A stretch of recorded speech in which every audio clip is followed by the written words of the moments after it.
Sunday morning rain is falling. All I need.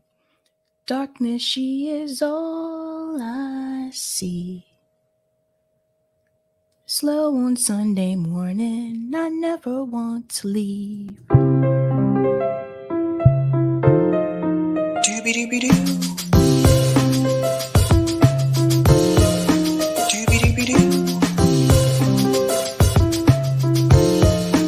Doobie-doobie-doo. I'm your host, sabrinasalvati. Doobie-doobie-doo.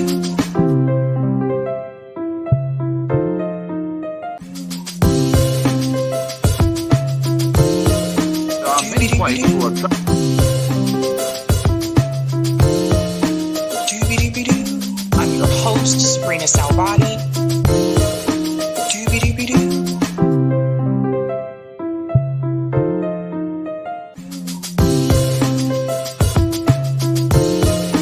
Doobie-doobie-doo. Doobie-doobie-doo. I'm your host, sabrinasalvati. There are many whites who are trying to solve the problem, but you never see them going under the label of liberals. That white person that you see calling himself a liberal is the most dangerous thing in the entire Western Hemisphere. He's the most deceitful. He's like a fox, and a fox is always more dangerous in the forest than the wolf. You can see the wolf coming. You know what he's up to, but the fox will fool you. He comes at you with his mouth shaped in such a way that even though you see his teeth, you think he's smiling, and you take him for a friend. Welcome to Sabby Sabs podcast. I'm your host, Sabrina Salvati. Yes, I had to show that clip there because it is relevant to what we will be discussing today, at least with two of the stories that we are going to discuss today. And also Friday was Malcolm X's birthday, and I wasn't live Friday, so I didn't get a chance to show it then. But that statement there from Malcolm X is very important. So hold on to that because we'll get into that discussion a little bit later. Shout out to everyone watching on YouTube, Rockfin, and Twitter, and welcome. Okay, guys, we have some interesting stories to talk about today. I want to go ahead and start off by giving shout out to those who are Sabby patrons. Let's go ahead and give them much love, as Case Study QB would say. All right. Thank you, guys. Those of you who are Sabby patrons, really appreciate your support here. If you're interested in being a Sabby patron, I have 5 categories: Ultimate, Sabinators, Sabsters. There's also the Sabbies, quite a filling bunch there. And of course, the members. Welcome. Shout out to all of you. Thank you guys so much for your support. Really do appreciate that. Now, oh boy, where do we begin today? Where do we begin? I'm actually going to go ahead and dive in, and I'll try to shout out comments here and there just because I do have one of these stories I know is going to take quite a bit of time. So let's go ahead and dive into the thumbnail. Make sure I hit go live on Rockfin. I just realized I forgot to hit go live there, but we're live there now. Okay, there we go. Let's go ahead and dive into our thumbnail to tell you what we're going to discuss today. All right. Today, we are discussing Kim Iversen valid points about Krystal Ball's interview with RFK Jr. Now, I told you guys Thursday that I wasn't going to cover this because I felt like a lot of people covered it already. And I didn't feel like I really had anything else to add, to be honest with you. But then I saw this segment from Kim, and I think this really needs to be discussed because it's only on Rumble. It's not on YouTube. And I think she really brings up a valid point.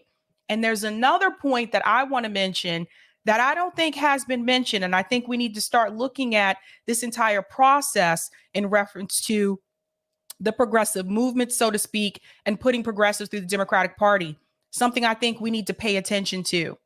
We're also going to discuss RFK Jr. and Marianne Williamson campaign update. Yes, there is an alarm here. Something happened yesterday. I'm going to bring that to your attention and where I think this is going in the future. And we're also going to discuss Russia bans Obama. You read that right. That is not a joke there. As you can see, Putin has an interesting look on his face, and Obama is like, say what? And we will also finish the ballot initiatives for New Mexico as well. I know I've been putting that off. Got to get that done. But let's get started with the story about Russia banning Barack Obama. Now, what is this all about? How true is it? Well, it is true. And he is not alone. Actually, there is a list of 500 people that have been banned entry into Russia. And Obama just happens to be one of them. Let's get started with this clip, and then I'm going to break this down a little more further. Hit with more sanctions by G7 nations, Moscow has retaliated. It has announced the banning of 500 U.S. nationals from entering Russia. These individuals include former President Barack Obama. On Friday, the United States added hundreds more companies and individuals to its sanctions blacklist.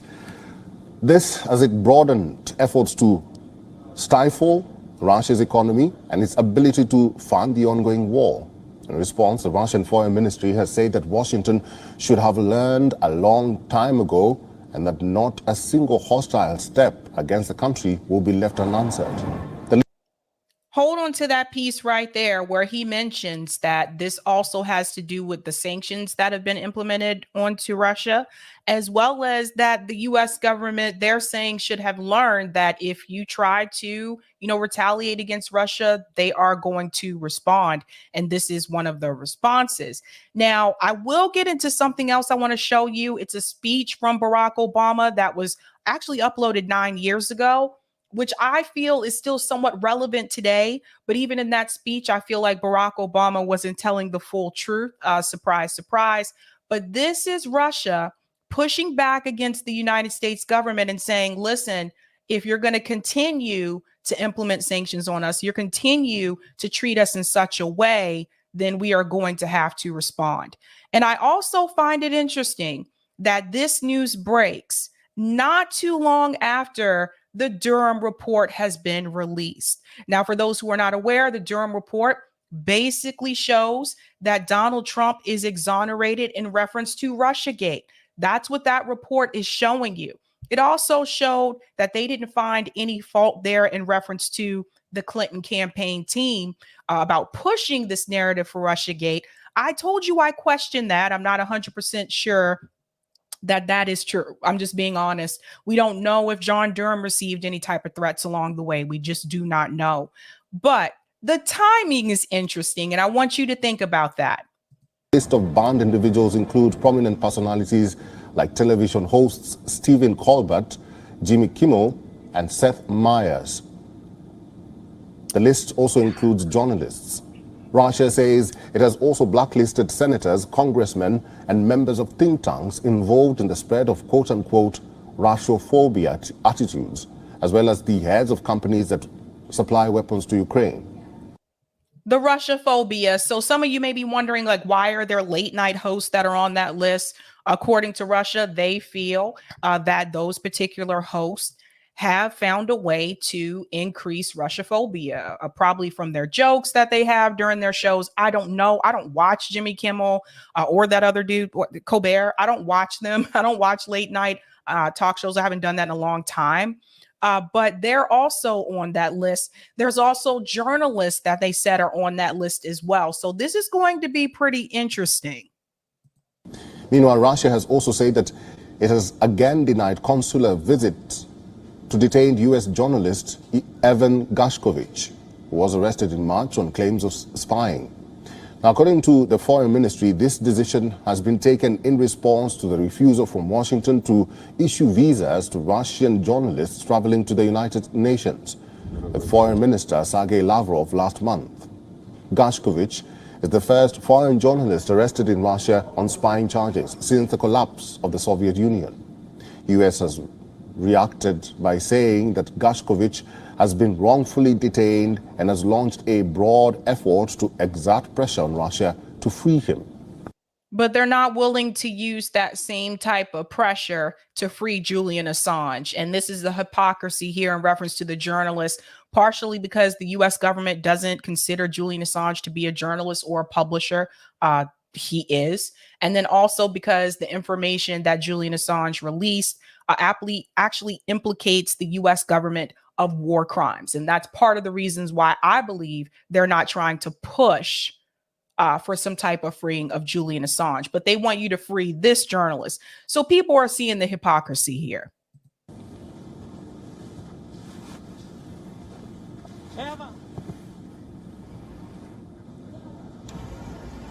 WeOn is now available in your country. Okay, thank you so much for that. Now, I want to go into a little bit more detail about this. Now, The Guardian actually wrote about this as well. It says Obama among 500 banned from Russia in retaliation for U.S. sanctions. This is Russia basically trying to do a clap back. That's how I would put that, so to speak. Let's make this a little bit larger for the people in the back. Russia's foreign ministry has said former President Barack Obama is among 500 U.S. citizens who will be banned in response to the latest round of sanctions announced by D.C. The ministry also said on Friday that Russia had refused the latest U.S. request for consular access to the detained Wall Street Journal reporter. Now, that's Evan Gersovich. Now, that's the guy that they were talking about earlier in the video. This move was triggering by the U.S. refusal last month to give visas to media traveling with Foreign Minister Sergei Lavrov to the United Nations. Washington should have learned a long time ago that not a single hostile attack on Russia will go unpunished. Earlier on Friday, the U.S. announced punitive measures against more than 300 targets, aiming to punish Russia for its invasion of Ukraine and intensifying one of the harshest sanctions efforts ever implemented. Notice this here, ever implemented. Today's actions will further tighten the vice on Putin's ability to wage his barbaric invasion and will advance our global efforts to cut off Russian attempts to evade sanctions. That's coming from Janet Yellen. So what the U.S. government has done is they have actually implemented even tighter sanctions on Russia. And this is Russia's way of responding, or one of their ways of responding. We don't know what else they're going to try to do.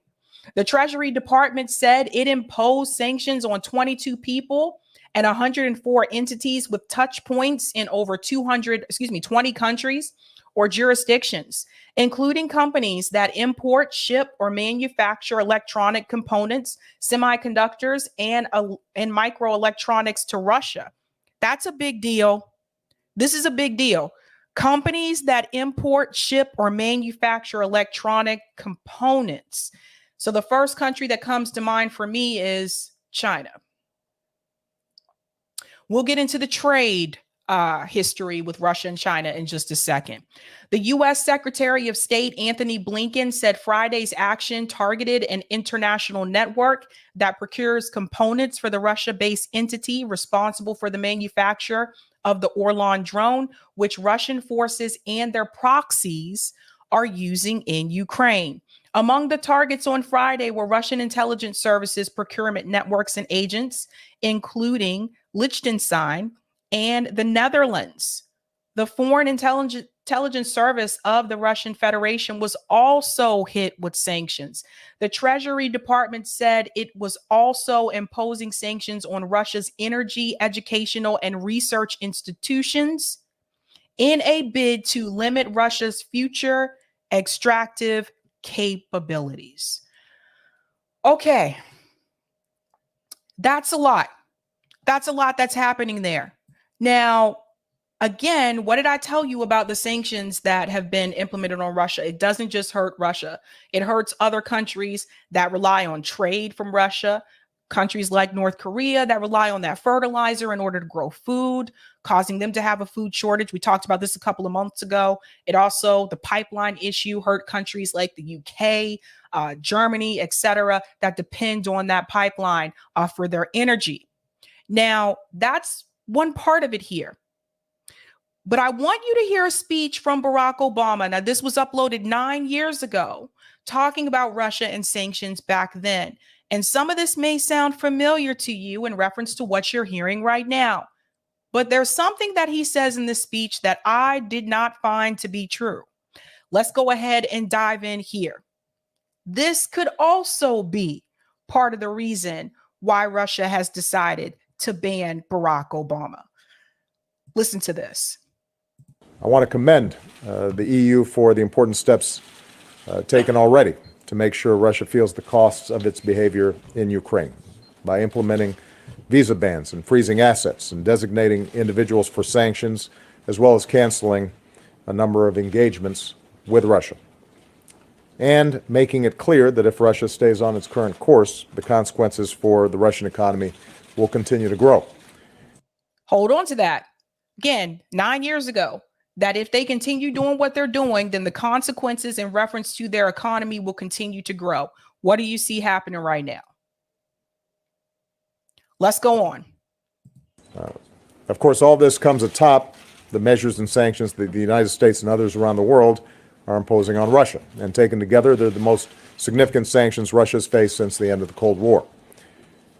Moreover, Russia stands alone.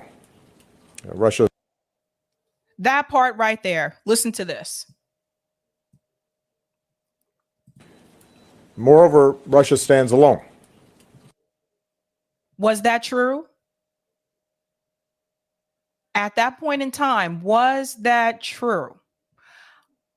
I don't think that was true. We're going to come back to the video and I'm going to show you something that proves that that was not true. Did they stand alone at that point in time? No. Watch this. Listen to this. Let's go to, if we want to look at economy, right? Because the first country I thought of was China. Hide all this. One thing I hate about Wikipedia is economic relations. Let's make this a little bit larger because Wikipedia's text can be, okay, here we go. Economic relations between Russia and China demonstrate mixed trends. Trade between the two countries was running between 5 billion and 8 billion per year in the 1990s, but grew steadily from then onwards. Okay, there's more. It was on course to hit 100 billion, the previous goal, until the 2008 crisis interceded. Trade slumped back to around 60 billion in 2015 and 2016, but started to recover again in 2017. Okay, let's jump to this piece. Now, this is during Obama's presidency. Between 2008 and 2009, when Russia experienced a financial crisis, there was a sharp increase in borrowing from China. But they stood alone, according to Barack Obama's speech. Do you see, this is why it's important to research this for yourself. If they stood alone, why would China have been assisting them at that point in time? And it's not just 2008 and 2009. It goes on to say, the main form of cooperation in the complex economic relations between Russia and China is trade. From 2003 until 2013, mutual trade increased 7.7 times. In 2014, the scale of bilateral operations increased even more. The aggravation of relations between Russia and Western countries contributed to the expansion of economic ties with China. Contributed to the expansion of economic ties with China. But according to Barack Obama in that speech, he said that Russia stood alone. Now let's go back to the video. Let's let him finish what he's saying here.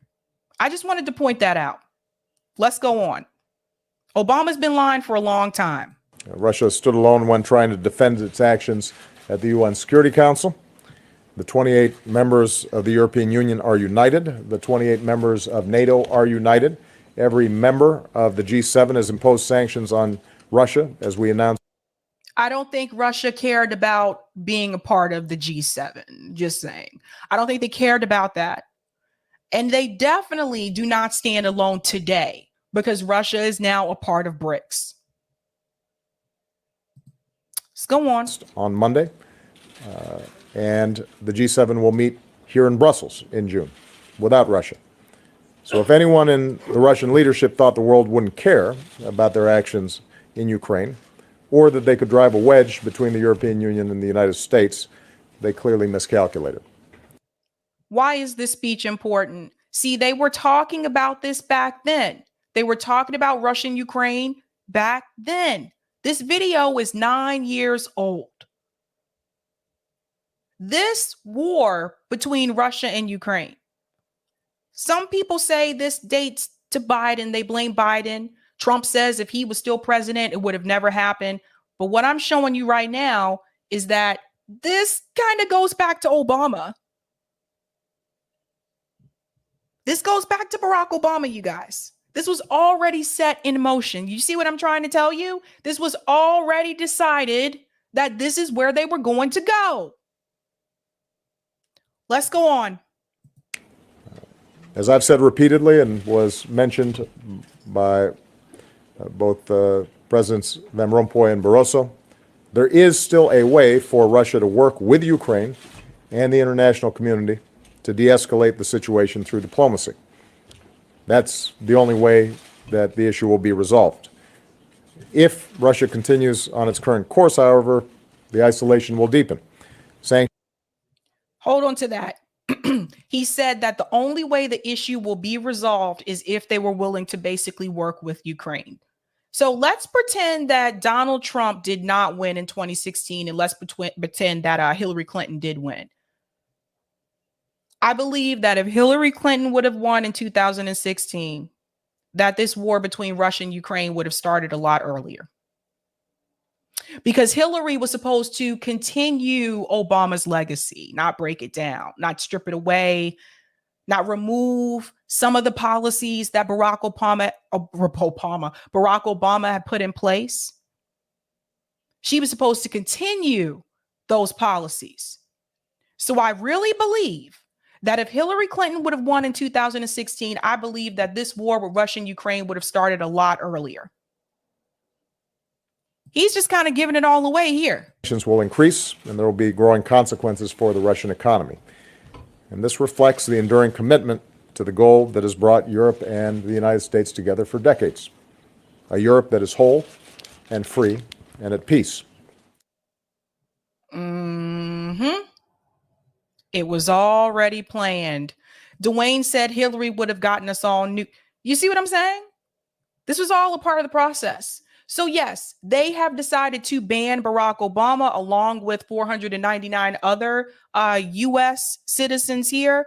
And honestly, when you look at what I just showed you, can you blame them? Obviously, this was a part of the path that the U.S. government had planned. This was all a part of the plan. Thank you so much for the super sticker, Kevin Howard. Monty says, like the stream, you can't be here just to hate watch. Yes, go ahead. Go ahead and smash that like button. That helps me with the algorithm. I know people hate watch this channel, man. I know people just sitting there like seething. I know it. Thank you for the super chat, Louise. In 2012, Obama told Russian President Dmitry Medvedev, after my election, I have more flexibility. He replied that he would transmit the information to Vladimir. Interesting, Louise. Thank you so much for that super chat. If there's any comments on Rockfin, I'll go ahead and take those. But I think that I think we're good for that for now. Okay, thanks so much, Eric. Okie doke, we're on schedule. That's the biggest concern. Let me make sure I stay on time. I did not want to talk about this story. The next story we're getting into, I did not want to discuss this interview with Krystal Ball and RFK Jr. because by the time it came around for me to stream, which was on Thursday, I felt like everybody had already covered it. I know Jimmy covered it. My comrades RBN covered it. Heartland's Media covered it. Due Dissidence covered. Like, I was like, I don't feel like there's really anything else that I can say that's going to add to the discussion. That's honestly how I felt. So sorry. That was not planned on the schedule for Thursday. And then I was off on Friday. I took Friday off. But then I saw a video from Kim Iversen, and it's only on Rumble. Sometimes she'll take a clip from her Rumble live streams and put it on YouTube, but this one is only on Rumble. I know some of you told me you don't watch Rumble, so you may not have seen this. I don't like doing cheap shots at people, and I know I've done that before in the past, but I told you, like, that's really not the path forward, is to focus on the policies and the positions at hand. And I felt like Kim's video did not do that. I felt like she pointed out something that most people have not mentioned, and probably because they didn't know about it. But she pointed out this area of conflict of interest that has not been discussed for the most part. And I'm not talking about the conflict of interest that, you know, Krystal and Marianne are friends. Not talking about that part. I'm talking about financial incentive. And I think this is something that should have been disclosed. Now, let's go back to the beginning. We know that Krystal and Kyle had decided that they really wanted to push Marianne and promote Marianne from the beginning. Whatever. They can do whatever they want. But for those of you who don't remember that, let's go back to that very moment. Very much as I did it. I think I showed you, somebody took a picture of me. It's Sorry. So entertain me here for a moment. I'm going to try to convince you that you should run for president. I've heard you say that before. Okay. Well, I did a whole segment on it, and I enjoyed it very much as I did it. I think I should. So that part right there, I'm going to try to convince you to run for president. She said, I know you did a whole segment on it. So he had already spoken about it before. He even said this to her on camera. So it's very obvious that they decided to choose Marianne Williamson to run in the sort of progressive slot this time around. Obviously, Bernie was not going to do this again. I mean, do you really want to see Bernie run again, like 3 times, a third time? Like, I think it would just been ridiculous.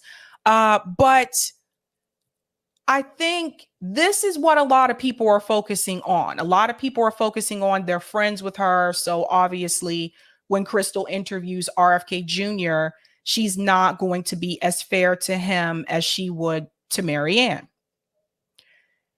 That's the obvious part, I think, though. I think that's the obvious part.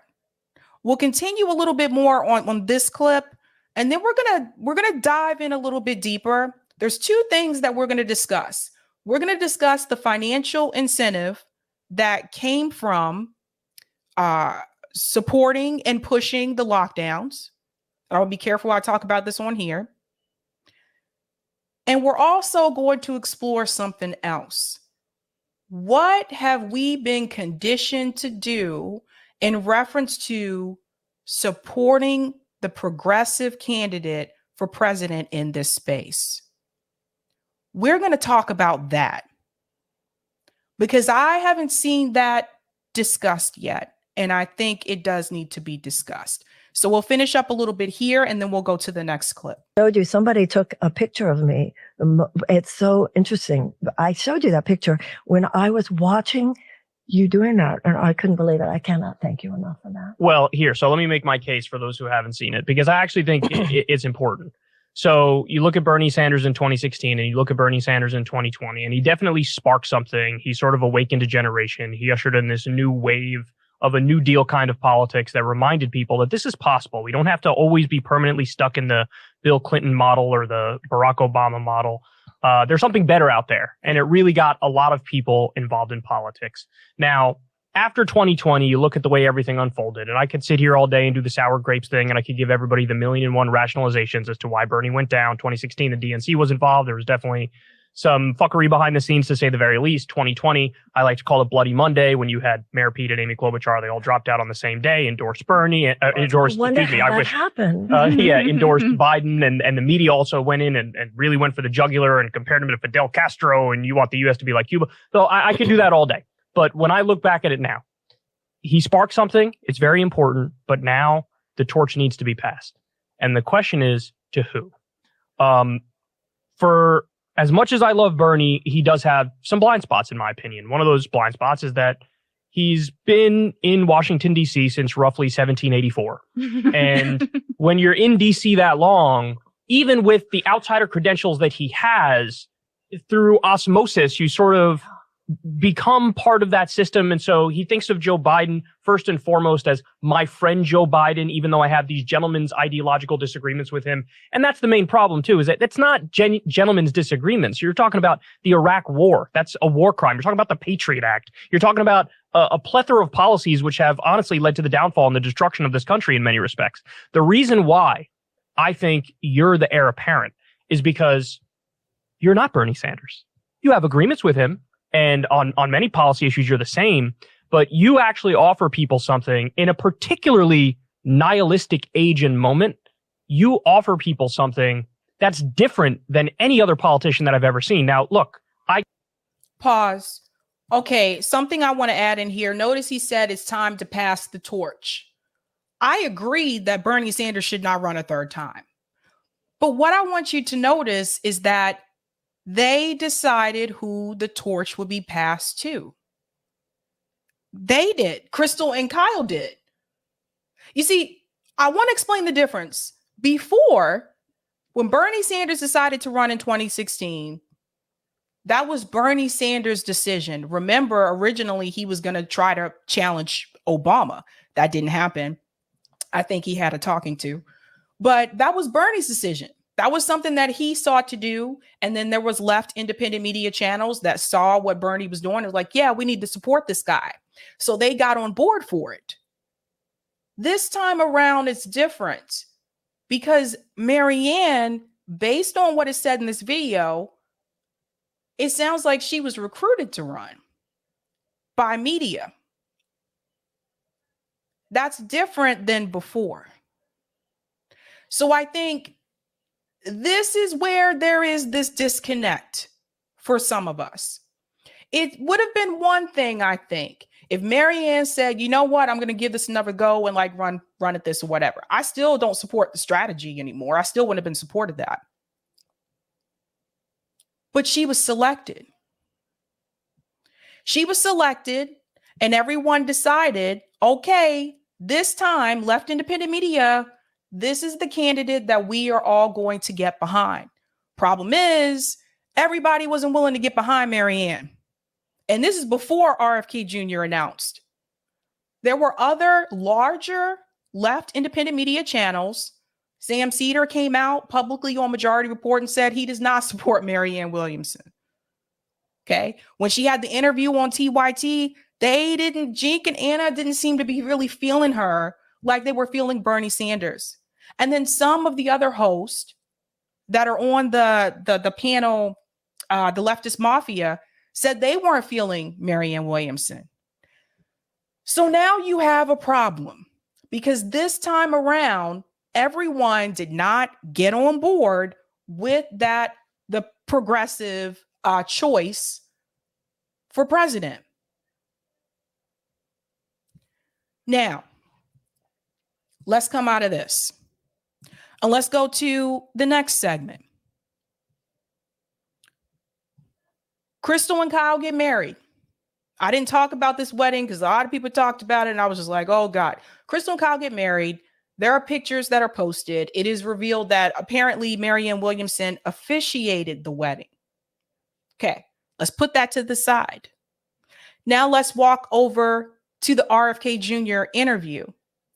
Now Krystal interviews RFK Jr. after the wedding that Marianne Williamson just officiated. Who do you think she's going to be more lenient with? Marianne Williamson, if she brings her back on for another interview, or RFK Jr.? Obviously, Marianne Williamson. because not just because that's her friend, but also she was selected. They selected her to run. So then we get to this point here with this interview with RFK Jr. And by the way, the interview I thought was going well up until this part. And this is where I felt like the interview was no longer fair. Let's get into it. So let me ask you about vaccines. This is an area where you and I have significant differences. And, just to level with you on this, like a lot of what you say, I really respond to. I think you're a very genuine person, but the across the board, whether you want to call it vaccine skepticism or anti-vax advocacy, which has been a central part of what you've been up to for the past number of years. Is that true? What else has RFK Jr. been doing the past number of years? Doesn't he have like the Children's Defense Fund? He's an environmental lawyer. We'll get into that. I'm gonna show you what else RFK Jr. has been doing, which I think it should be given more attention to than how he feels about the jab. For me personally, it's an issue, and it's a real sort of red line. And I know I'm not alone in that, especially running in a Democratic primary. There are going to be other millions of people like me who have similar concerns. So how do you win them over? What's your message to people who think like I do? Well, but just tell me where you think I got it wrong. Well, I think you get it wrong when you draw a correlation between the rise of things like autism and the introduction of vaccines when there isn't hard scientific evidence tying those things together. How do you know? Let me ask you this. How do you know there's not a hard scientific evidence? Well, because the one major study that purported to show that was retracted, and the scientist who conducted it was, Now, what you're doing now, basically Krystal, fraudulently created. Listen, no. Hold on. You're but I don't want to get in a debate with you about this because you've spent your life pulling out this study and that. I will tell you. Let me just tell you. Hundreds and hundreds and hundreds. Let me just tell you. I've listened to hours of interviews with you with an open mind, and I'm not persuaded. I don't believe the mind was open. Let's go back to what I just told you before we went to this clip. Marianne was selected. They selected her. So if you already selected the person to run that you have been promoting, did you really go into those interviews with an open mind? You see what I mean? Like, I don't think so. Now, maybe I'm wrong. That's possible. I'll hold it out there. People can watch. I thought Megyn Kelly did a phenomenal interview with you that went through all these claims piece by piece by piece. I really encourage people to watch that whole exchange because we won't be able to do it justice here in the 5 minutes we have left. But there are going to be people like me who aren't persuaded and who see this as an issue. And the fact that it's been such a central part of your advocacy means I can't just sort of put it to the side and say, I'll just ignore, this piece that's been really important to you in your life. So you're running. But when it comes to the issue with Israel and Palestine, with Marianne, she did not go this hard on Marianne. Now, look, we got a lot of criticism for our interview with Marianne, but I made sure I did get to ask about the Israel and Palestine, and we do not agree with her on that issue. We don't agree with her with some of the takes that she has with foreign policy, which we did push back on that.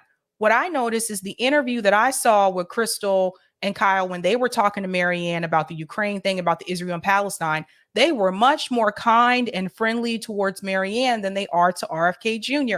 And that's not my opinion. You go back, you watch both of the interviews, you can see the difference. But that's what happens when you select the person to run as the progressive candidate for president versus you interviewing the person that you not only did not select, but is not your bud or your bro, was not at your wedding. Obviously, there's a difference in treatment here. In a Democratic primary, you have a lot of people who feel even more strongly than me who think that, Dr. Fauci is a hero and all of these things. How are you going to persuade them? How are you going to reach them? And what is your message to them?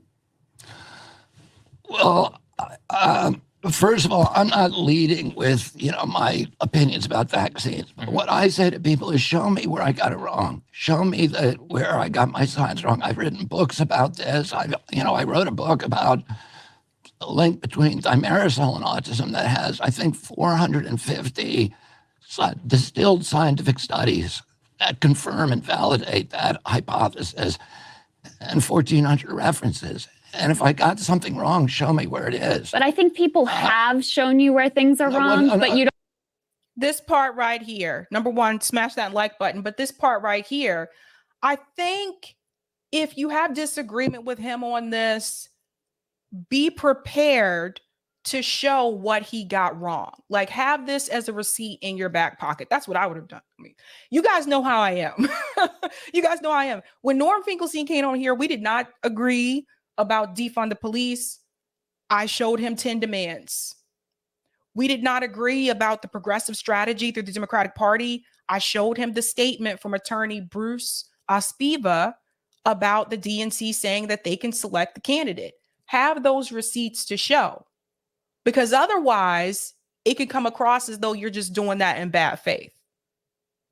You see what I'm saying? So he's saying, show me where I got it wrong. You should have already had receipts prepared to show that to him. Because otherwise, like, I don't know. He don't know. I don't want to hear it, is because I've seen, numerous fact checks. Dr. Vinay Prasad, who we, really respect on the COVID vaccine. He went through your interview with All In. He did a fact check. I mean, it's not. But where is that fact check from him? Like, if they're not prepared to show the clip from that interview that they had with that doctor, you see the problem, guys? Because, like, this is the thing that I have learned along the way. Like, I was on the debate team when I was in high school, and this is one of the things that my debate coach taught us. You need to have receipts.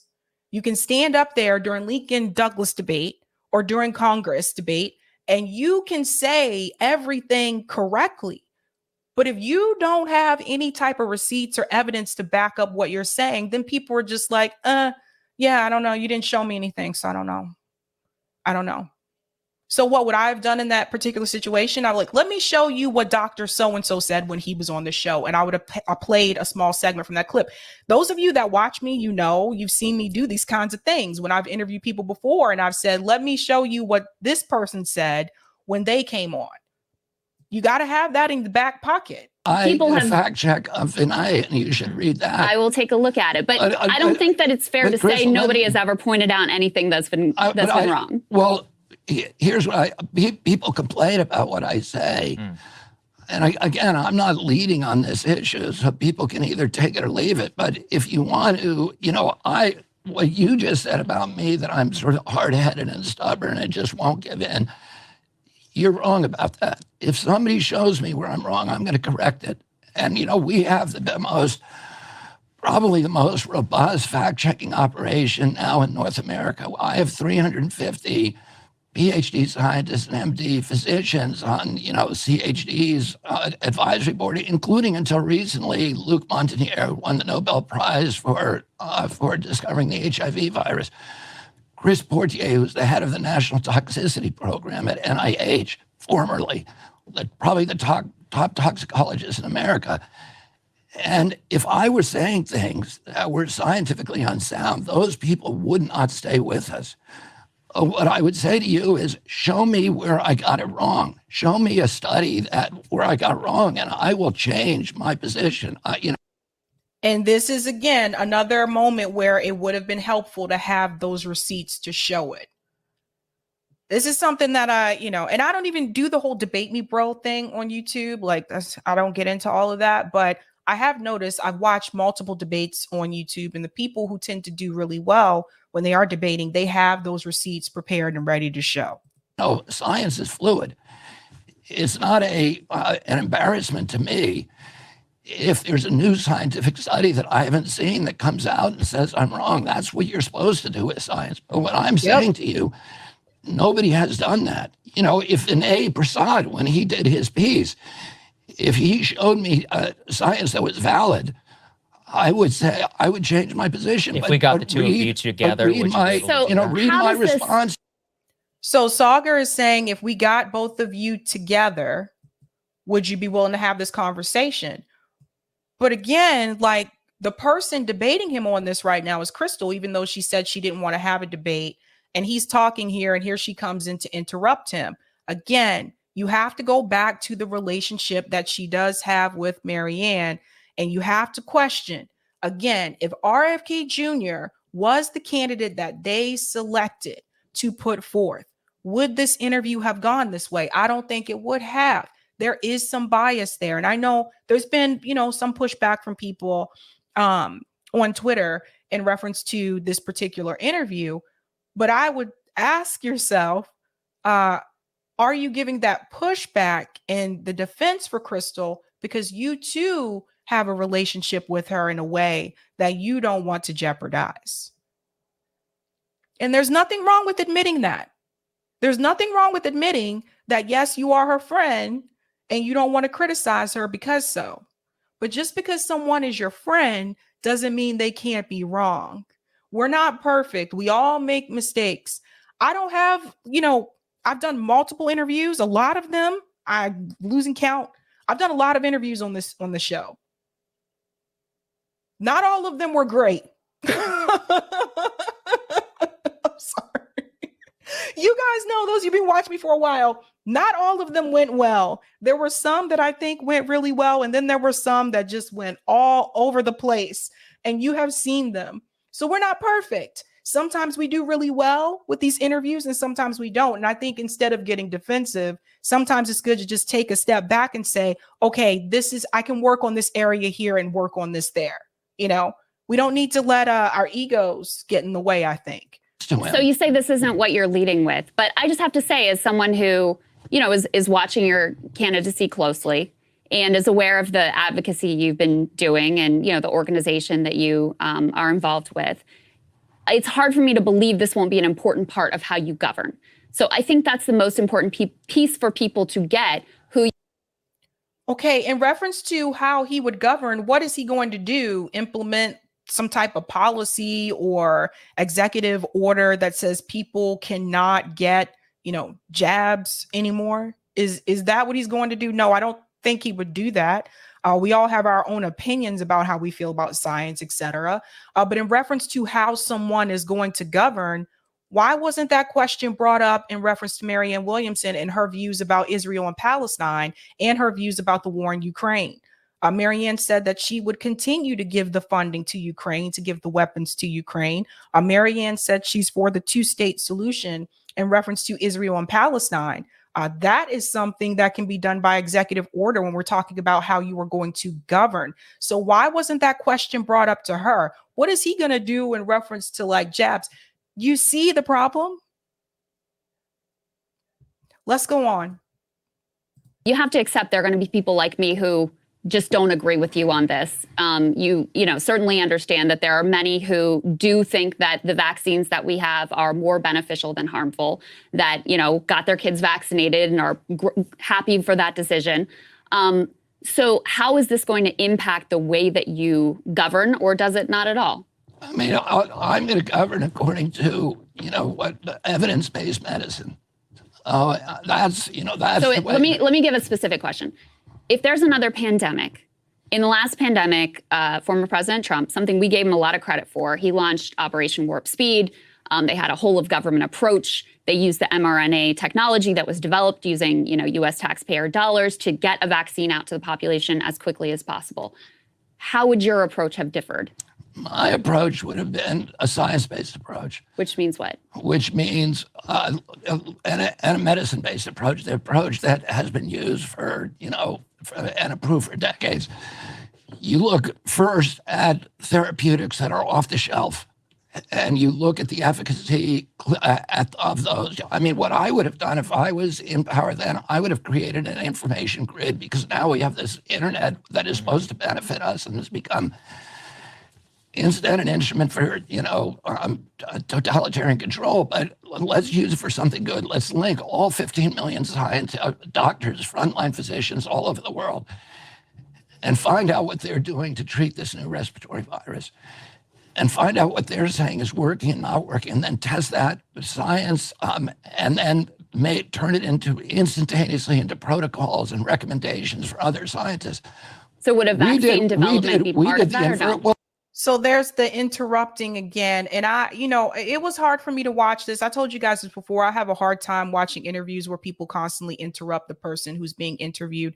This is why, like with Hannity, same thing. I'm like, dude, why don't you let these people answer the questions? So then here is where it becomes more combative. And the thing is, you asked him a question, let him finish answering the question. Now, I'm not here to tell you to be an RFK Jr. stan. I've had plenty of criticisms about him as well that we've talked about on this show, as I've had criticisms about Marianne. But the thing is this, you need to treat both of them fairly if you're bringing them on. And one of the things that people pointed out, and there was a lot of people pointed out on social media, they were not treated fairly. And people see it. And it's not a good look. You come straight from the wedding that Marianne just officiated, and then you interview RFK Jr. And I feel like this was a smear job done against him in a way. I felt like some of the talking points that were used in this particular segment were some of the same talking points I heard from mainstream media. And the only way that you would repeat those same talking points is, one, you want people to not support him and to support the candidate that you selected to run as a part of this. Or two, you're trying to make it so that he decreases in the polls. Remember, he's ahead of Marianne in the polls right now. So that's not good. And I just didn't think that this was fair. Well, I don't think the vaccine worked. I think, if you think it worked, then try to explain to me the countries that were unvaccinated did much better than our. Many of those countries, because there are a lot of different factors in various countries. So a lot of those countries. So she cuts him off again. And this was really bothersome to me. I don't want to go too much deeper into this interview because I know you guys have probably already seen this on multiple other shows, but it was kind of annoying. But here's the problem. The first point I want to bring up that I don't think has been mentioned. Some point or another, we became conditioned in this space to support the candidate that left independent media tells us to support. There was no other way. It was like Bernie ran 2016, left independent media told you we're going to support and back Bernie Sanders. All the channels got on board for that. That's what you were supposed to do. 2020 comes around. Bernie Sanders is running again. This time you have Elizabeth Warren, who claims to be progressive. I could have told you about Elizabeth Warren. She's my representative. I live in Massachusetts. I could have told you she wasn't progressive. But with the exception of some of the hosts over at TYT, for the most part, again, everybody for the most part got on board with Bernie Sanders. I think Jimmy supported Tulsi, and Nico decided to support Tulsi that second time around. But for the most part, everybody said, let's get on board and support Bernie Sanders again. Here's the problem.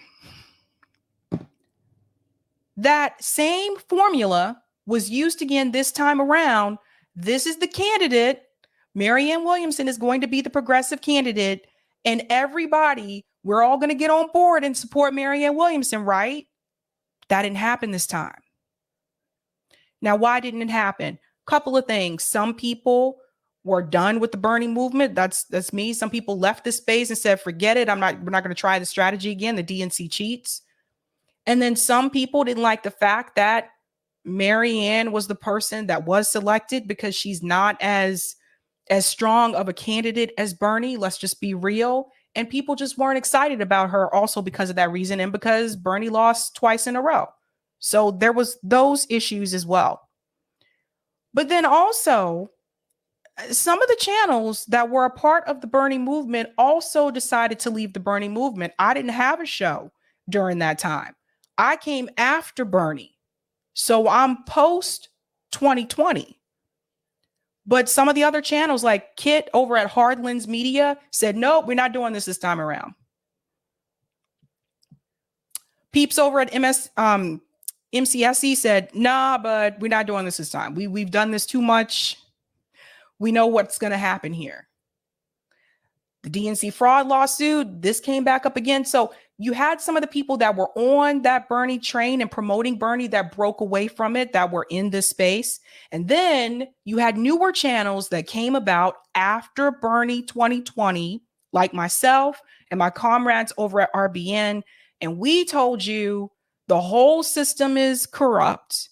The DNC is corrupt. It's all about money, and they're never going to let a progressive candidate running on those particular issues get into the White House, because again, the party is a corporation. We have to continue to say this to get this through people's brains.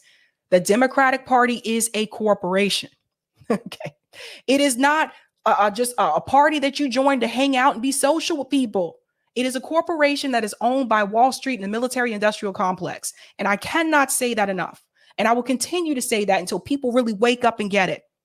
And what we said to you is that if you're going to go through all of this trouble fighting the DNC, just to even get a chance to get your face up there and promote it and be on the debate stage, then you might as well take that time and energy and build a third party movement on one side and do mutual aid and direct action on the other side. We could have done this already. We could have started this after Bernie 2016. We could already had the third party movement. You see what I'm saying? But here's the problem. For those that were part of the Bernie wave and left independent media, what I just told you to do is not as profitable. At the end of the day, it all comes down to the money. And speaking of the money, Kim Iversen, she's a good one. Kim brought up something that a lot of people may not be aware of. The stance that Krystal took towards RFK Jr. in reference to how he feels about the jab, etc. You have to remember that Krystal was one of the people that did push for the lockdowns. Was there some type of profit to be made there? According to Kim, there was. And if you haven't heard this, you need to hear this. Let me make sure I make this bigger for you. Here we go. And her husband even admitted that they were developing education programs. That was something that they were doing, was developing. It says that this was a piece that came out saying now she and her husband, this is when she was running for office, now she and her husband work from home designing educational software, which Ball said entails much international travel. They were in Jordan for 3 months, including during last fall's presidential election and President Barack Obama's inauguration in January. So first she gets, sells penny stocks for a company that pushes online learning. Then her and her husband develop educational software for online distance learning. Then her husband, her ex-husband, I should say, but while still her husband during the pandemic, becomes founder and CEO of a company called Cognotion, which is a digital training program to give, interestingly, frontline healthcare workers a way to become educated during the pandemic. So in my mind, you should have to disclose that you are making money off of distance and education learning, that you have a history of this when you are pushing for children to not be in school. Pause right there. Let me chime in for just a second. As someone who comes from the education field, most of you follow me, you know that's where I came from. Distance learning, education, it's not new. It's been around. But during the pandemic, what you have to understand is that it grew tremendously during the height of the pandemic. And it wasn't just K through 12. Those of us that worked in higher ed, similar situation. That's what they were pushing, right? So I had this experience when I was working at Boston University during the height of pandemic. This was in the middle of admissions. You have to hit your target, right? We hit our target. Then when we announced that we will offer a choice of in-class instruction or remote, and you could decide day by day as a student if you were going to appear in person or off campus. And then we also had to make the rule that social events could not be in person because my state, Massachusetts, we were locked down. It was strict here, but we could do them virtually. Just like that, admission numbers started to drop and we were no longer at our target. And it got to the point where I was like, I don't know if we're even going to have enough people to break even. So what I had to do, and some of my other comrades that worked with me, we had to research and find out why some of these other schools that had the same program that we had, why their numbers were not decreasing. And where were these students going to? Sabrina, contact Wake Forest University and ask them why they're not losing their enrollment numbers for this program. Contact the University of California and ask them why they were able to keep their numbers. This went on for months. This was a huge project that we had to do because the numbers were not good. And one of the things that I found out is that those distant education programs, some people were going to that. Let me do this for a year until this pandemic starts to wind down, and then I'll just, come to BU. That's what some people were doing. You had companies like General Assembly, and no shade to the peeps, General Assembly, they grew tremendously during the pandemic because they had already offered in-person instruction and remote instruction. That was their platform before the pandemic even happened. So guess what happened? When everybody was locked down, they grew like that. They were grabbing up high school students left and right and said, yes, let's just do this. It's cheaper anyway, and we offer financial aid. Those platforms, the distance education learning, grew tremendously during the pandemic. And you also have to remember that CEOs, some of these CEOs, their wealth doubled during the pandemic. So what Kim is trying to explain to you is this. They had a distance education learning company, the two of them.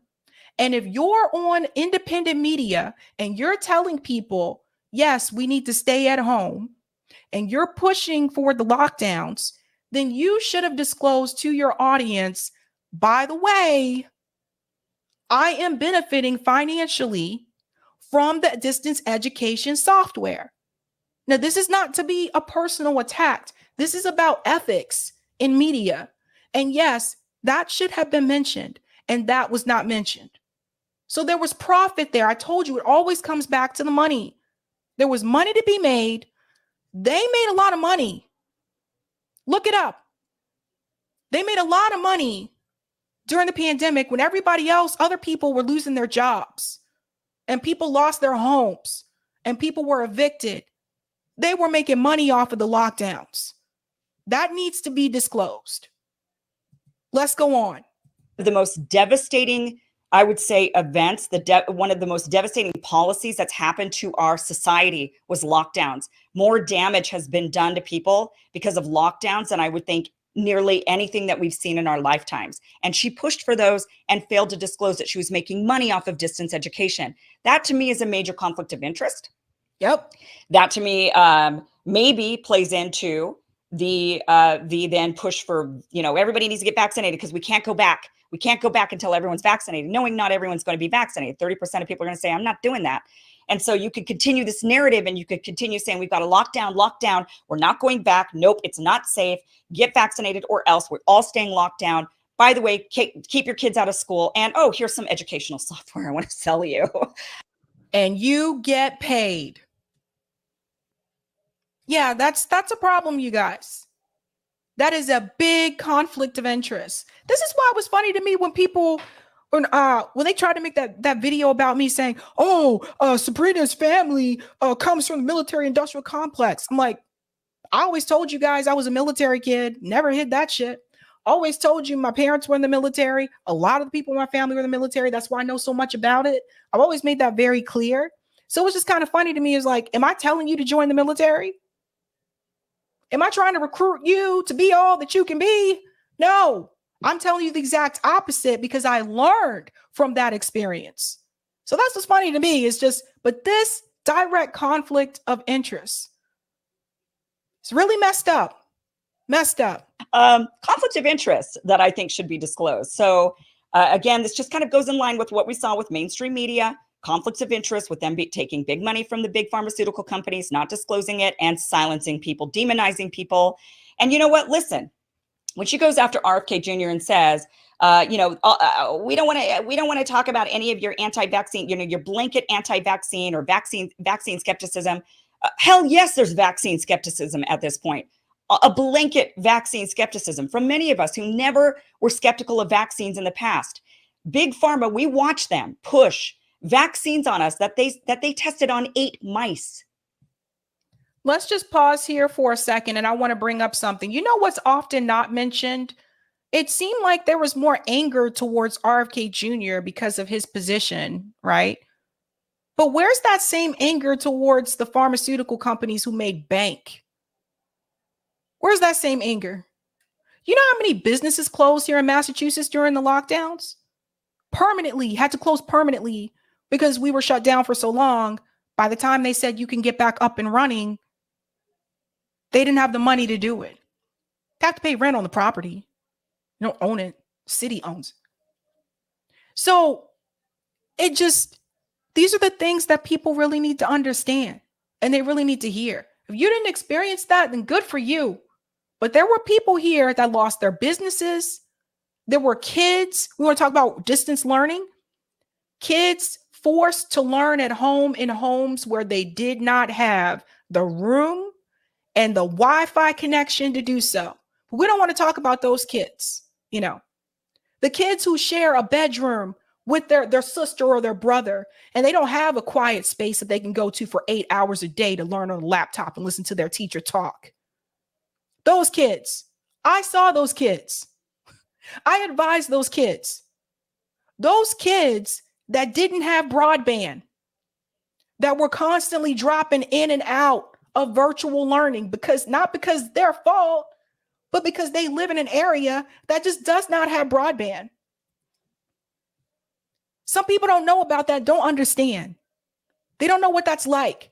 So you force those kids at home, the kids who had parents that work 2 jobs, where the mom is a single mom and she's working 2 jobs, and the 8-year-old is expected to get theirself up in the morning and sit at the computer all day with no supervision. The kids that they did not think about, the ones who actually the only time they get to eat that day is when they get that free breakfast and that free lunch at school. You see, a lot of people the wealthy people, they didn't think about that. Governor Baker didn't think about that. Student performance decreased during the lockdowns. Did you know that? The performance decreased. It didn't get better. This is why, this part of the problem, the people who are making the decisions, the people who are making the calls, oftentimes are people in a position of power that are coming from generational wealth, that are coming from a place where they don't have to worry about the inconveniences that I just told you about because they are privileged. Is that progressive or is that liberal? Think about the speech that you heard from Malcolm X at the very beginning of the stream. The liberals. Let's go on a little bit more here. And they had no problem pushing that on us. We watched them push vaccines on young men, push for mandates on vaccines on young men, knowing that it was going to cause heart inflammation. So yeah, I would think there's maybe a possibility that they would push vaccines on kids that maybe cause other issues. I would like to see the data on that. I don't know. I haven't researched it, but I'm open to that idea. I'm open to the idea that, interestingly, Big Pharma would, oh my gosh, surprise, surprise, push pharmaceuticals on us, push pharmaceuticals on our children that are not helpful, but in fact, proven to be harmful.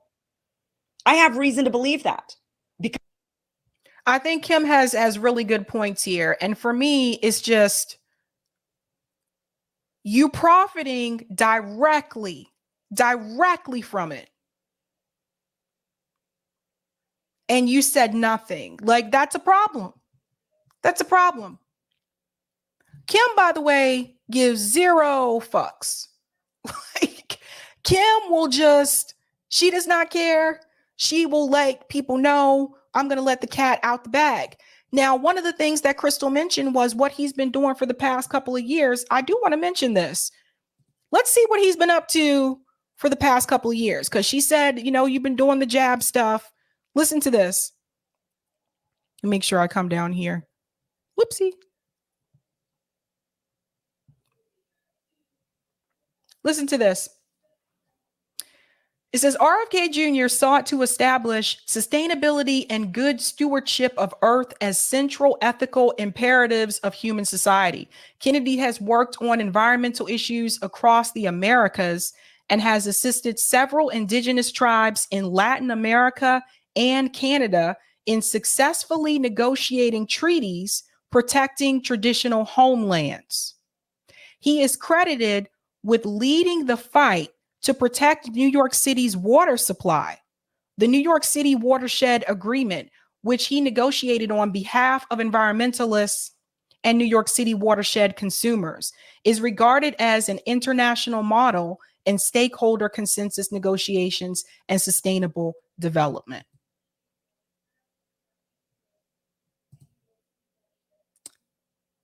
That's something that he's been up to for the past couple of years. So I think if you only bring up the point about his stance, like on the jab or whatever, that's what he's been up to the past couple of years, I think you really need to bring up the other points as well. Again, I'm not here to tell you to support either one of them, Marianne or RFK Jr., but I will say I've been critical of both of them. And that's my take on that. I think Kim has a strong point when she says that information should be disclosed. If that's the message you're pushing, I 100% agree. And number two, maybe part of the problem is that we, from the get-go, from Bernie Sanders 2016, have been conditioned to having left independent media tell us who the progressive candidate was and to back them at all costs. And maybe that's a big part of the problem. Think about that. Think about it. Gonna go to some of the comments. There's a lot. Ay. Thank you for the super chat, Sean. I need to see some criticism from the left for RFK Jr. He's a Zionist, Russiagator, and he supports a two-tiered healthcare system.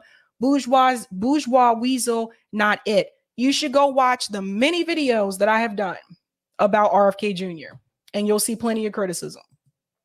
Don't know what else to tell you from that.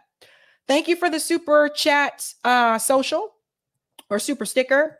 Thank you for the super chat, Byron. Not sure what rock I've been under. Had no idea Kyle and Krystal was even messing around. That's some Joe and Mika foolishness. I don't know about that. I ain't get into all of that jazz, but it's just, we're talking about the ethics here. And thank you for the super chat social. Kyle Kalinske and Krystal Ball are and were always Democrats. Thank you for the super chat, Mary Ebony Collins. Then what was the point of asking the question? Thank you, Roger, for the super chat. This would be a hilarious spoof segment on SNL. I could see that.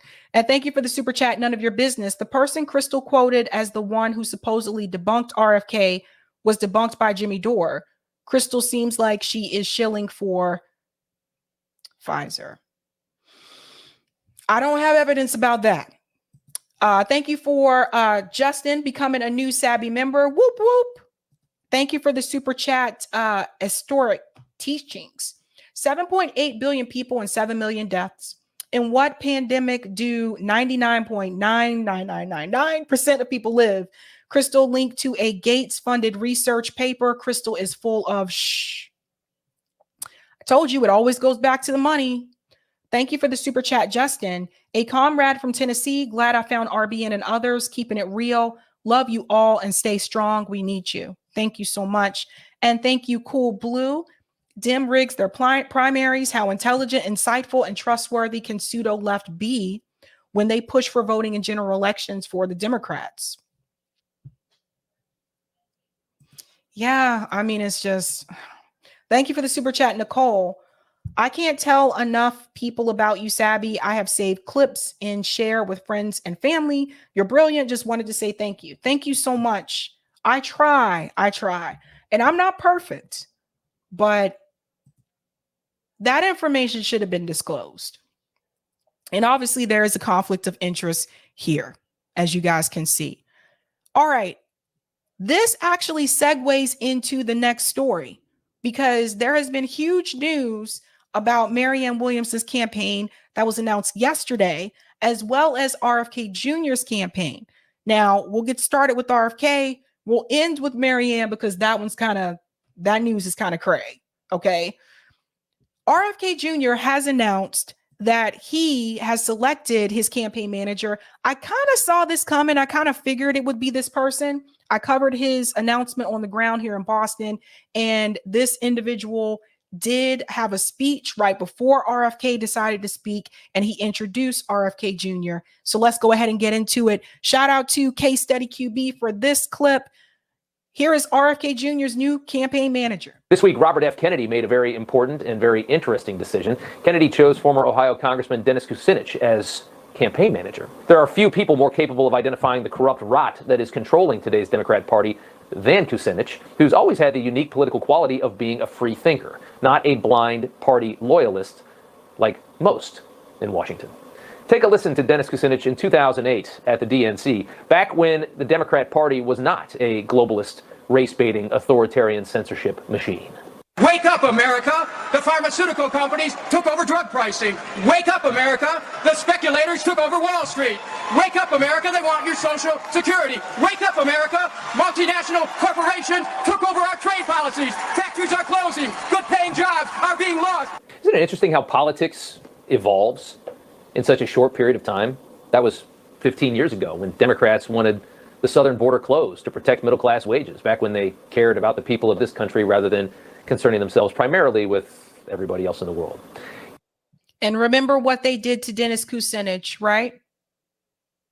Right. See, Dennis Kucinich was one of those politicians that pushed heavily against the Democratic Party, the establishment of the Democratic Party. So they decided that Dennis Kucinich was a problem. So they decided to redraw his district so that he wouldn't have one. Just like that. When I tell you the game is rigged, the game is rigged. They don't want you. They want you out. If you're not playing the game that they want, the way they want you to play that game, they'll just get rid of you. Just like that. You may not agree on all the themes Kucinich just listed off, but some of that speech, don't deny it, it resonates with any honest and free-thinking person in this country. Here's a little more. This is not a call for you to take a new direction from right to left. This is a call for you to go from down to up. Up with the rights of workers, up with wages, up with fair trade, up with creating millions of good-paying jobs, rebuilding our bridges, our water system, our sewer system, our ports. So that was before Bernie ran.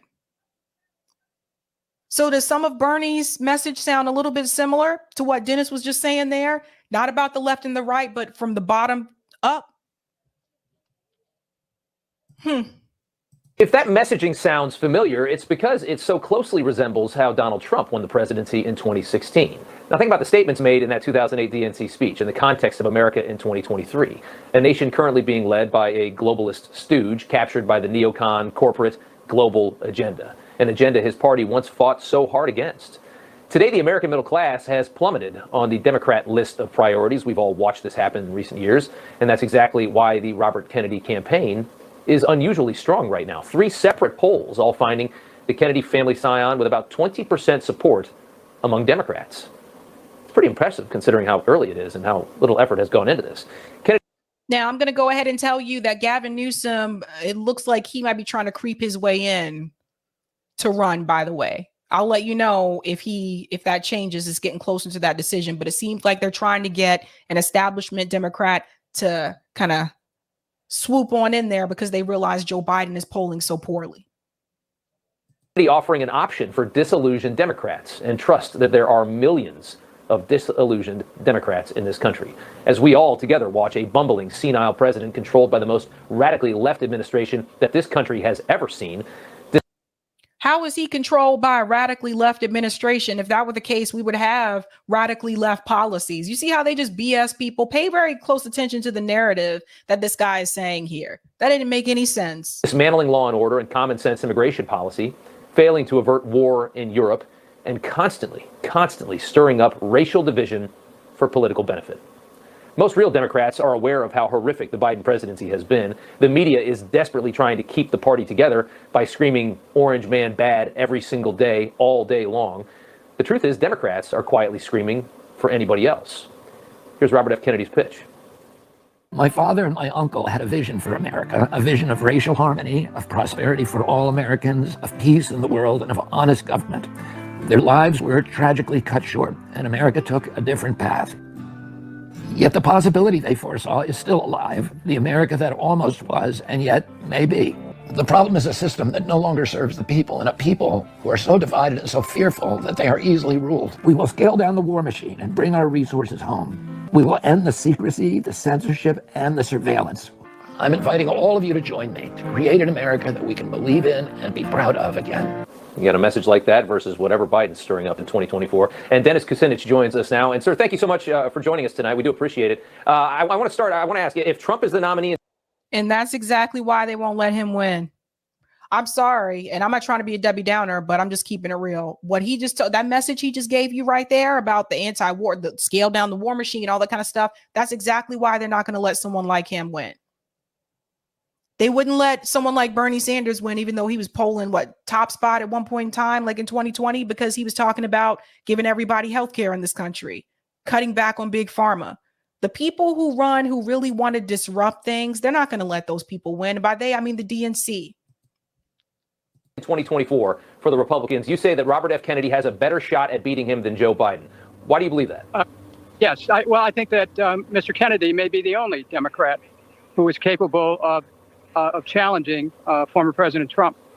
Mr. Kennedy's themes that deal with freedom, get out of censorship, stopping these wars, healing America, bringing America together, finding the underlying unity that has for years and generations been characteristic of our country. Going back to that, so we're all Americans again, not left, right, Democrats and Republicans, liberal, conservatives. We're Americans. And I think Mr. Kennedy has the history, the thematics, and the moral courage to be able to bring this country together again. It's a good message. You clearly see a lot of problems with today's Democrat Party. You've been critical of it most of your career. But I think especially now you see it, or you wouldn't have signed up to knock off the incumbent president, which is a bold move. What are you most worried about when you look at your party today? You know, the Democratic Party, which is my party, I've been a member of it for generations, has lost contact, I believe, with those sensibilities of the American people that have to do with peace and prosperity and the idea of unity as a country. The divisiveness that has gone on in the last few years has been accelerated. The name calling, the vituper. Mr. Kennedy is the one person who can unite us, and that's frankly why I think they'll win. I want to just chime in here for a second. I'll pull it back just a little bit. He was talking about, what the Democratic Party has lost touch with, the people and peace and working class. I throw in there as well. You know what they haven't lost touch with, though? Money. They haven't lost touch with money. They haven't lost touch with donors. They haven't lost touch with the military industrial complex and supporting the MIC to the point where you have over $800 billion bloated defense budget. They haven't lost touch with Wall Street. Remember Barack Obama? He didn't want to help the American people. He chose to bail out the banks instead of the American people while they sat up there and lost their homes. That's one thing that has not changed. They have not lost touch with money. And there's a reason for that. They're owned. They're owned. I don't believe anymore that you can change the Democratic Party from within the inside. I sat back and I watched this for years. And at one point I thought it could happen. But based on what I have seen, I don't believe it. I don't believe it when squad members tell Nina Turner that they didn't support her because they were threatened on the inside. I don't believe it when they rig these things against Bernie Sanders. You win every county in West Virginia and the superdelegates give it to Hillary Clinton anyway. I don't believe it. I don't believe it because the party is owned. It's a corporation. I don't believe it because Bruce Spiva made it very clear during the DNC fraud lawsuit that the Democratic Party, the DNC, can select the candidate and they don't owe you a fair election. That's why I don't believe it. Name calling, the vituper. Mr. Kennedy is the one person who can unite us, and that's frankly why I think they'll win. I think people are just tired of this constant rhetoric of divisiveness that rips people apart. I mean, look at how many families have been divided by the politics of our country. We want to heal that. We want to heal the divide. We want to make Americans feel just, just reclaim that love of country which united us and caused us to separate differences we may have ever had. That's what I think Robert F. Kennedy Jr. presidency would be about. And I think we're seeing people from across the political spectrum coming to Mr. Kennedy's support because of the feeling they get that he's the one who could finally start to turn America back to a more original purpose and unite us in a way that we haven't been for a long time. That is true. Like during his campaign announcement, I did see people from different political ideologies who a lot of them came out united based on the anti-war message that RFK Jr. had. That being said, Dennis Kucinich, knowing how the Democratic Party has screwed him over, he has personal experience with this. Dennis have to know how this is going to pan out. Maybe, he's still hopeful that things will be different this time around, but I'm not. And I don't see anyone trying to get money out of electoral politics. Eric, we can go ahead and pan to the second part of the Type VNC because I want to bring in what's happening with Marianne Williamson's campaign because something else is up. Yesterday, this message went out. Now, there's two messages. The first one is from one of Marianne Williamson's campaign staff member. Now, this was Jason, I believe, was the communications director. So this came out yesterday. Of course, Lucy was saying that it was deleted, but apparently Lucy remembered that there was a screenshot, said, there it is. Thank you, Sabrina. Yes, I told you the receipts here. So Jason Call, who was actually a part of Marianne Williamson's campaign, tweeted this out yesterday. Another announcement. I resigned from Marianne Williamson 2024 campaign yesterday. Some wonderful people on the team I hope to work with again. I am as proud of the platform that Hannah Jodat, I don't know who that is, and I created as anything I have ever done politically. I wish the campaign success in the primary. So Jason stepped down.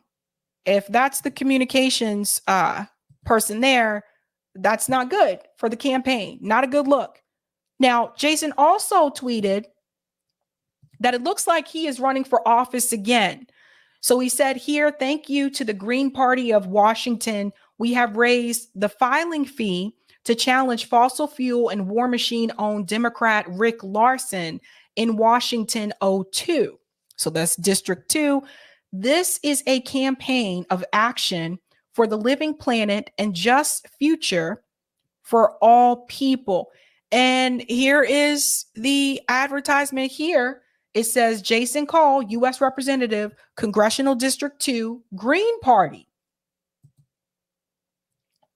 So for those who are not aware, Jason's been on the show before. He was here on the New Year's Eve special as well.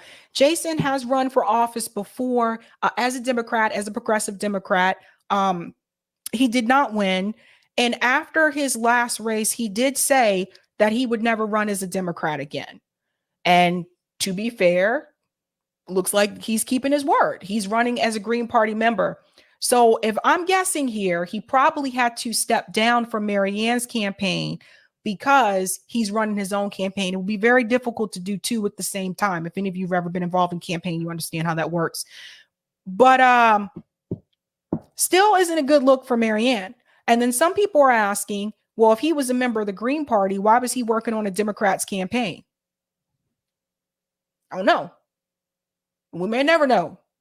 Maybe because there could have been a chance that maybe she would go through Green Party if she changed her mind or whatever. I don't know. I don't think that's the case, but that's a good question. Now, that's one person. But here's the big one. Peter Dow, who is Marianne's campaign manager, he has announced that he has resigned. This was a double whammy yesterday. I couldn't believe it. Peter Dow said, personal note. Let me make this bigger. Personal note.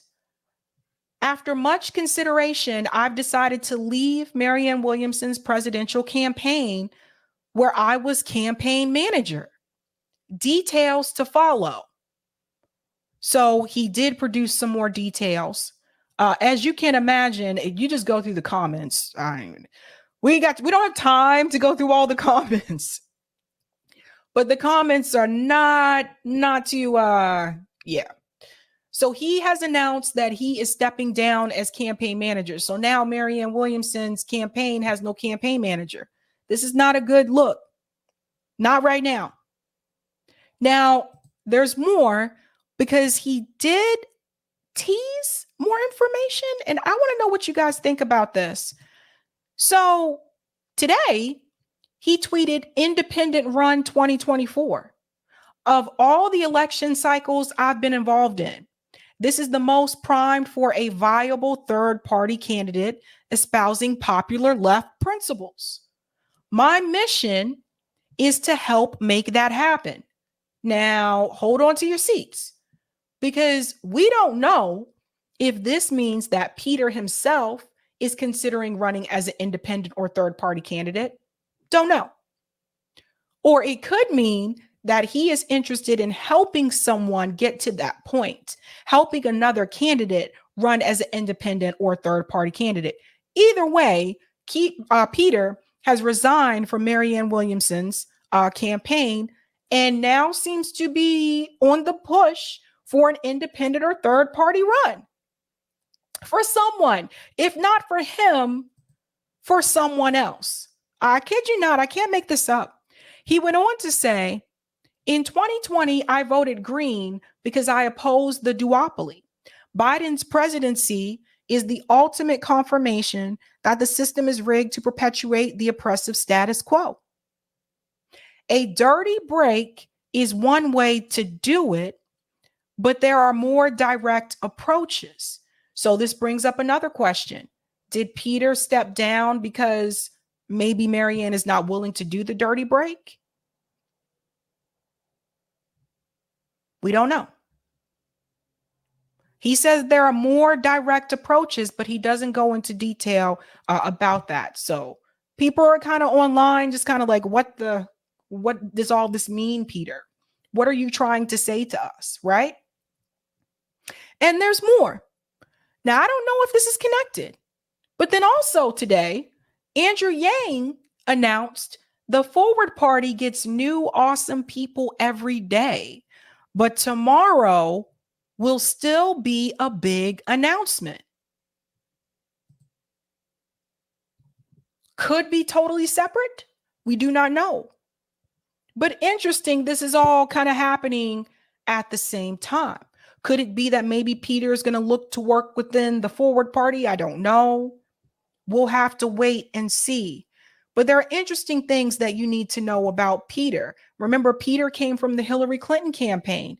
When it was announced that he was going to be Marianne's campaign manager, there were some skeptics on social media that, and I'd say rightfully so, were questioning, why would you hire someone who comes from the Hillary Clinton campaign and you're supposed to be to the left of Joe Biden? Similar criticism that was given to Nina Turner when she brought in Bakari Sellers to work on her campaign. People had the same thing. Why are you guys bringing in these individuals that smeared the Bernie campaign? And Peter was one of those people that did that as well. So there's an entire article about this, about Peter. I don't know if you guys have seen this, and both of us follow each other on Twitter, but I don't know what's going on with Peter. And it was called, What Happened to Peter Dow? I'm not going to read the entire article, but just a little snippet here. It says the former Hillary Clinton cheerleader is now one of Bernie Sanders' biggest online boosters. Critics smell a grift, but maybe Dow is just being Dow. And Eric, when I'm done with this little piece, you can add this into the link in the comments so people can read this on their own, because it is a long article. But this piece here, in November, liberal activist and Twitter personality Peter Dow got into a spat with an unlikely adversary. Neera Tanden, the head of the Center for American Progress and Dow's erstwhile ally in the fight to elect Hillary Clinton president 2016. After she called his criticism of Obamacare from the left enraging and the most privileged BS, Dow tweeted an affronted riposte to his nearly 300,000 followers. And here's the tweet here. He said, privileged, huh, Near Tandon? I'm Lebanese Jewish and was a war refugee as a kid. I worked hard for everything in my life, dealing with PTSD the entire time. My argument is that we're losing the larger war against the right despite temporary victories. Dispute that. Now, that was 2019. And it goes on to talk about how she blocked him, etc. But this piece here, Dow's motivations are harder to parse. He is one of the very few veterans of the bitterly contentious 2016 Democratic primary to switch sides, transitioning in the past year from one of Clinton's most fanatical surrogates to an equally fervent booster of Sanders. His change of heart has been startling. The same guy who, after Clinton fainted during a visit to the World Trade Center Memorial 2 months before the election, tweeted, to Hillary haters jabbering about NYC weather, I live here. I usually play outdoor summer hoops, and today it was too hot even for a stroll.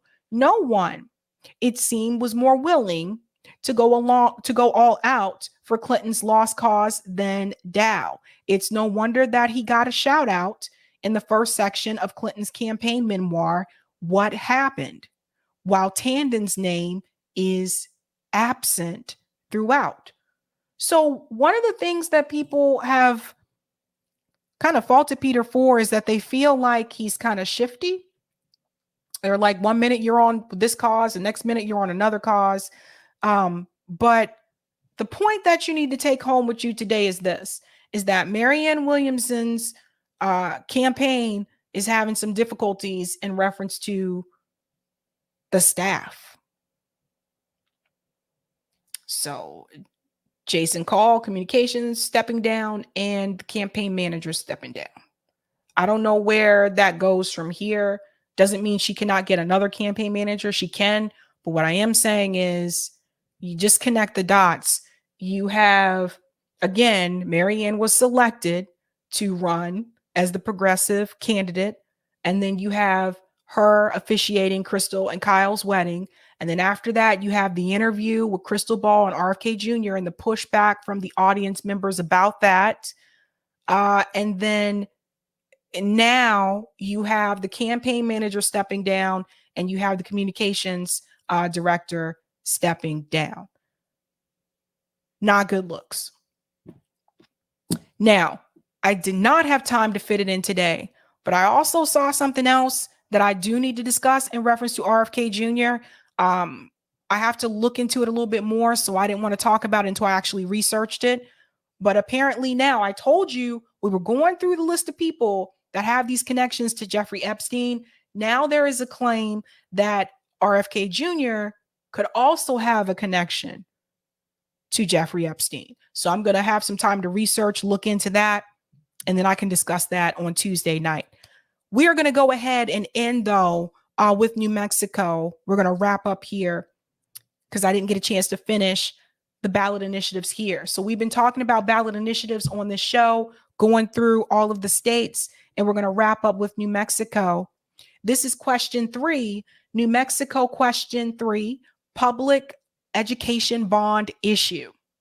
A yes vote supported authorizing the sale of issuance of over $215 million in bonds for improvements to higher education, special public schools, and tribal schools. This measure passed by 61.28%. That is huge. That is huge. I don't have time to go into the ballot question, but what you do need to know is that Christine Chandler sponsored the measure package. There was no opposition to this. In reference to campaign finance money that was spent, there was over 300,000 that was spent to support this ballot measure. There was no money spent to oppose it. So, and this is for education. So that's a big one. Then we're going on to question 4, New Mexico constitutional amendment, land grant permanent fund distribution for early childhood education amendment. A yes vote supported allocating 1.25% of the 5-year average of year-end market values of the money and land grant permanent fund to early childhood education and the public school permanent fund, and providing that the allocation would not occur if the average year-end market value for the preceding 5 years of the LGPF fund balance was below 17 billion. This measure passed.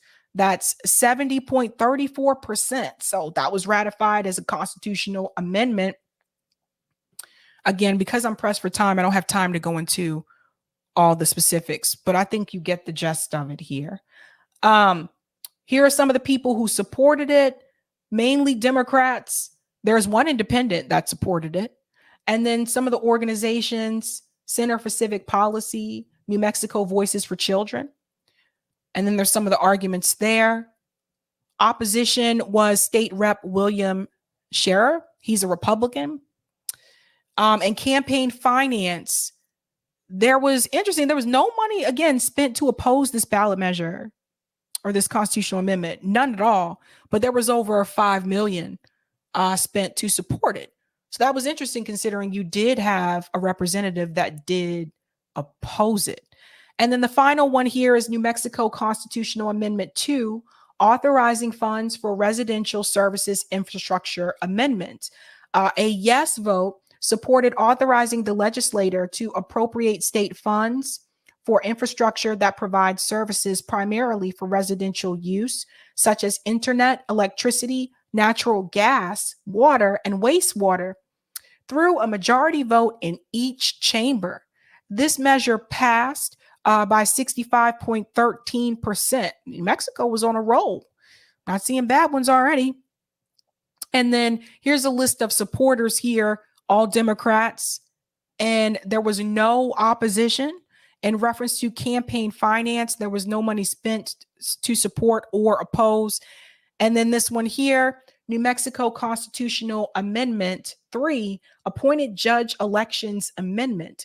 A yes vote supported this constitutional amendment to provide that an appointed judge shall be up for election at the first general election 1 year after being appointed. This is like the fourth one I've seen from the states in reference to the judge appoint. It's interesting. This passed by 68.79% as a constitutional amendment. So that was ratified. Who supported it? Joseph Cervantes. He's a Democrat. No one opposed it. There was no money spent to support or to oppose. And that is the rest of New Mexico. I will go ahead and highlight these super chats. I'll hit Rockfin, and then we have a special shout out to a hero of sorts, an activist hero who was also an athlete who passed away, and we'll do that. Shout out to Floofy Cat for becoming a Sabby member, and thank you for the super chat, William. Pandemic Kim made bank peddling BS during the pandemic the same as Crystal Ball. It is what it is. I don't know what to tell you. You know who didn't make any? Me. I mean, nothing. Thank you for the super chat, Cool Blue. Yesterday's Republicans are today's Democrats. I could see where you're going with that. Thank you for the super chat, Dwayne. Dems gerrymandered Kucinich out of office. RFK Jr. must fight, or many will think he's a sheepdog. They'll screw or kill RFK Jr. just like they screwed Dennis and killed RFK Sr. This is a very important message that people need to hear. And thank you, Chris. I love you and Kim Sabby. Thank you so much, Chris. Thank you for the super chat, GDNPB. I wonder what that stands for. Slit the vote for those who want change and end up with another Trump/Biden BS election in 11/24. It'll probably be Trump Biden anyway. Although I may have some news about DeSantis in the next couple of days. And thank you for the super chat, Kevin. Sabby, we need a serious third-party challenger for the general election. Challenging the president during the primaries are a necessary step to build the new governing coalition. Yeah, I said this. It needs to be someone with a big name. I thought Jesse Ventura was going to be that person, but doesn't look like he wants to. I'll take the comment on Rockfin, Eric. Thanks. Thank you for the tip on Rockfin, Roger. Democrat Party is a corporation, huh? Maybe we should get GOP AGs to implement the Model Corporate Charter Revocation Act to revoke the Democrat Party's corporate charters. The SCOTUS did say state attorney generals have the power to do this if that corporation has a record of egregious behavior. What can be more egregious than proof shown from the DNC fraud lawsuit? That's right.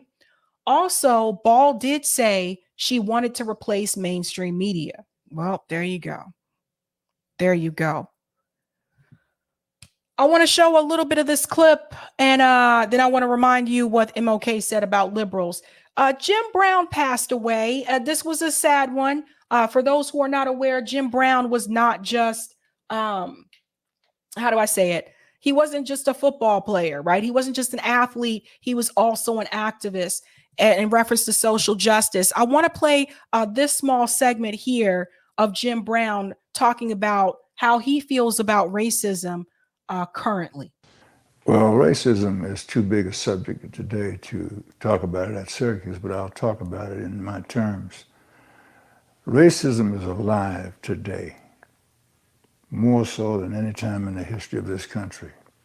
We have a black president, and people had great hopes that that would demonstrate the lack of racism. But some people hate the fact that he is president until you can feel the hate all around you. Now, I'm going to give you something that white folks will cringe at. And I'm so glad to have this platform to do it. Racism has been the most devastating thing in the history of America. Slavery was so dehumanizing, humiliating, profit-bearing, the business of it, the control of the slaves, the mental anguish, the physical degradation, the Willie Lynch syndrome of how to control human beings and turn them against each other. It's something that you see demonstrated in African Americans today who dance in the end zone and who do all of these things that their forefathers were conditioned to do. Now let me give you why I say it is so prevalent today. Forget racism, discrimination, all of that. Forget the races in the South and Mississippi you portray and all of the rednecks and all, forget all that. And take a thing called white supremacy. What is white supremacy?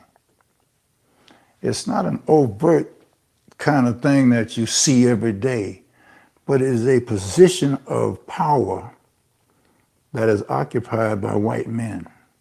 And that power is never relinquished. That is a place of security, superiority, and you inherit that because of being a white male. And regardless of what goes on and how much greatness there is among other people, they can never rise above your club. Yeah, so sad that Jim Brown passed away. Eric, if you can go back to the first part of the screen, we'll end with the Malcolm X video. But rest in peace, Jim Brown. For those who don't know, I know some people only know him as an athlete, but he was also an activist. He was very big, definitely into social justice. So look into some of his work. He's been a part of a lot of things that you may be surprised by. But we're going to end with the clip that we started with. That is the Malcolm X clip about liberals. And I go back to the stories that we talked about today. You know, living in the South in a red state like South Carolina, I knew what was in front of me. I knew what was coming, right? people who were racist, and not all conservatives are racist, obviously, but white conservatives that were racist, they didn't hide that. That wasn't covert. It was overt racism. Some of these blue enclaves in the United States that claim to be so progressive and we support everybody, Black Lives Matter stickers in the window, on bumper stickers on the cars and shit. They have all of that. But the moment a Black life comes into their neighborhood, comes into their community, wants to buy a house next door to them, wants to rent an apartment across the hall from them, they have a problem with it. Now, they won't tell you this to your face. They're not overt about it. They're more covert about it. And what I learned in places like Boston is that the racism here is more structural, in the sense that they will implement laws to keep you out. And that's even more dangerous. And when you think about the stories that we discussed today, when we talk about the liberals, so to speak, this is not to say there aren't issues with conservatives, but the more dangerous ones are the liberals. And Malcolm X was right about this, because they're the ones that have convinced the majority of Democrats in this country that they're on the right side, but they'll stab you in the back the moment they get opportunity to do so. Think about that. When we talk about these campaigns, whether it's RFK, whether it's Marianne Williamson, et cetera, they're running through a party that has continued to oppress Black people, working class people, poor people, and it continued to support corporations and big pharma. They've continued to back the military industrial complex that continues to destroy and bomb brown people abroad. They have continued to be complicit in the lack of education that low-income kids in this country get just because of their zip code. They are complicit with that. They didn't even want to give you health care during a pandemic. So just when you think that they're so much better than the Republicans, I want you to sit back and think about what I just said to you, and we'll exit on this clip here. There are many whites who are trying to solve the problem, but you never see them going under the label of liberals. That white person that you see calling himself a liberal is the most dangerous thing in the entire Western Hemisphere. He's the most deceitful. He's like a fox, and a fox is always more dangerous in the forest than the wolf. You can see the wolf coming. You know what he's up to, but the fox will fool you. He comes at you with his mouth shaped in such a way that even though you see his teeth, you think he's smiling, and you take him for a friend. Have a good night.